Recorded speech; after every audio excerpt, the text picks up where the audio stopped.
Good morning, and welcome to day 23 of F260 at First Baptist Meridian. Today we look at Genesis chapters 42 and 43 as we continue with the story of Joseph. And today we hit a new point in that unfolding saga as Joseph has now been elevated to second in command over all of Egypt.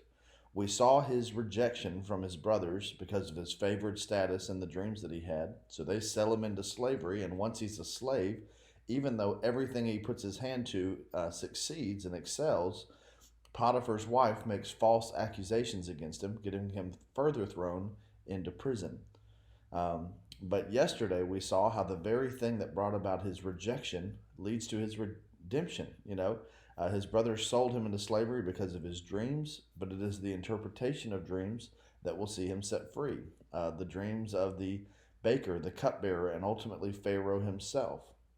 And so the question becomes, as we enter into this third stage of the story, the question of reconciliation. How will Joseph treat those who formerly mistreated him?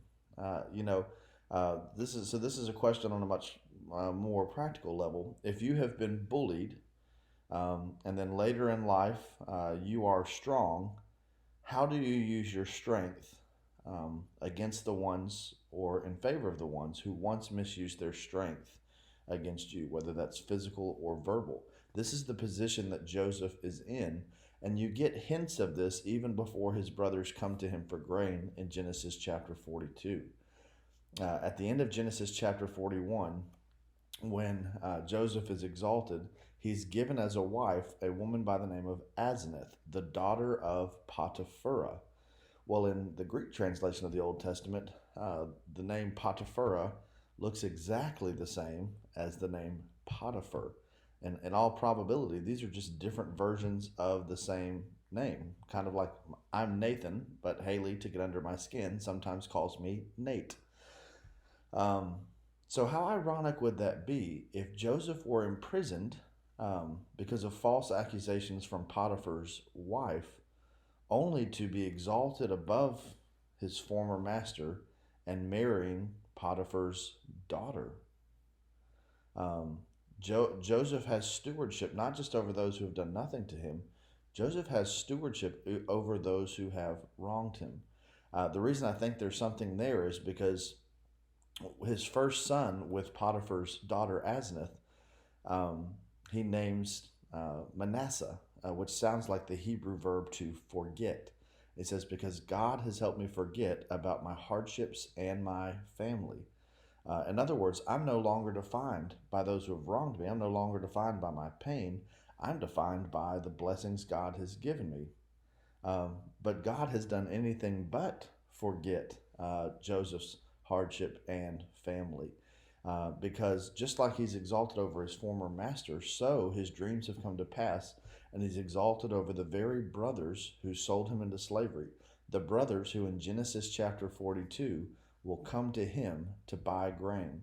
The brother that they wanted to kill becomes the brother that will help them live.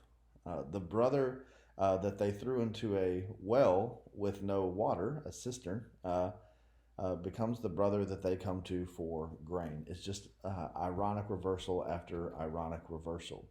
And so, when you get into 42 and 43, it's almost like Joseph is playing mind games with his brothers, you know, uh, speaking to them harshly because he recognizes them, but they don't recognize him. Or is he testing his brothers? Or some people say, has he not decided how he's going to treat his brothers? I honestly think there's something deeper going on there that we'll talk about more tomorrow. But I believe that on the basis of Genesis 42:9. In 42:9, it says that Joseph remembered the dreams that he had about them. He remembered his dreams about them, probably referring back to Genesis chapter 37. And this is what's key for me. So often, when we hear Joseph's dreams, because we view him as the main character, we focus on what happens to him in the dreams, that he's exalted. Um, but he's not the only figure in the dreams. Others who are in the dreams are humbled. Um, But look at the first dream in particular. The sheaves of grain bow down to Joseph. And look how that dream is coming to pass. The brothers who exalted themselves over him, selling him into slavery, will now come to grovel before him because they need grain to stay alive. So I think when Joseph's brothers come to him, there's something more involved. You'll see that the same two brothers who spoke uh, to keep Joseph from being killed before, Reuben and Judah, also take point in speaking to and among the brothers in this saga. Pay attention to that in Genesis 42, 43, and onward. Um, but again, how will Joseph respond to those who once wronged him and now rely on him?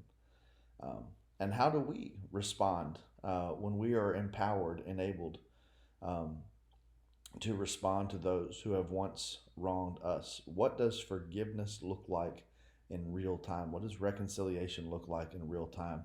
We'll go into this tomorrow, but in the meantime, keep reading, reflecting, and responding to God's Word. God bless you.